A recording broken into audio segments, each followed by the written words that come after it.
એક નાનકડું એવું ગામ જેની પોતાની એક અલગ જ કહાની છે.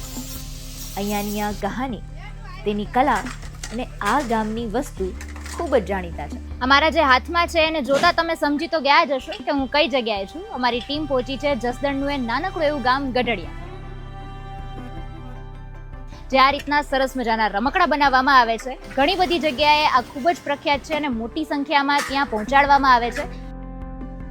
તો આજના વિડીયોમાં તમને આખું જ મેન્યુફેક્ચરિંગ બતાવીશ કે આજે આખા રમકડા છે એ કેવી રીતે બનાવવામાં આવે છે. અને મોટા ભાગના રમકડા જે અહીંયા લોખંડની બધી વસ્તુઓ બનાવવામાં આવે છે એમાંથી જે વેસ્ટ વધે છે એમાંથી બને છે. તો ચાલો જોઈએ બધી જ વિગતો આજના વિડીયોમાં.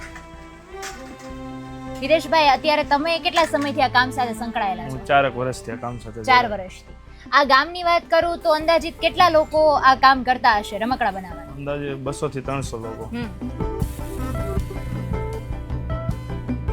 અવર રાજકોટની ટીમે રવિ ટોયઝની મુલાકાત કરી અને જાણ્યું કે આ સુંદર મજાના રમકડા પાછળની આખી પ્રોસેસ શું હોય છે.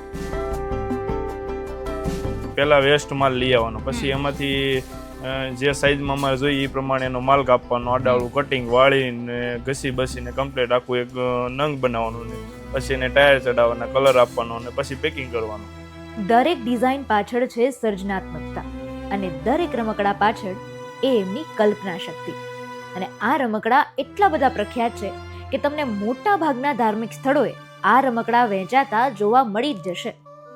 હજારો લોકોનો રોજગાર અને ઘર ગુજરાન આ કલા સાથે જોડાયેલો છે. અને આ આખા જે બધા રમકડા બને એમાં અલગ અલગ કેટલી વેરાયટી બનાવો છો? અલગ અલગ એમાં કેટલાય, ટ્રેક્ટરમાં કેટલી વકલ આવે, જેસીબી, રિક્ષા, ડમ્પર, ડીજે, અલગ અલગ કેટલાય રમકડા. જે લોકોને આપણે વેસ્ટ વધતું હોય અમે વેસ્ટ જ માલ લઈને એમાંથી બેસ્ટ વસ્તુઓ બનાવીએ. કેટલોક ટાઈમથી ચાલતું હશે? કેટલાક વર્ષથી આ રમકડા બનાવવાનું હશે અહીંયા? રમકડા તો 5 વર્ષથી ચાલે છે. 5 વર્ષથી. ઓકે. અને વેચવામાં કઈ કઈ જગ્યાએ પહોંચાડો છો? વેચવામાં ચોટીલા છે, બગદાણા છે, જેમ કે ધાર્મિક સ્થળો ટોટલ જગ્યાએ ધાર્મિક ઓલ સ્થળોએ? ગુજરાતમાં બધી. અચ્છા, બારે માલ જાય, રાજસ્થાન, એમપી, યુપી, ઓકે, બધી જગ્યાએ આનું બધી વેચાણ જગ્યાએ થાય છે. વેચાણ થાય છે. પછી ખાલી લોખંડ જ કે? લોખંડ છે, આ હાર્ડબોર્ડ ના આપણે ડીજી છે, એ બધું. ઓકે, આવી બધી વસ્તુ બધી બનાવો વસ્તુ. છો.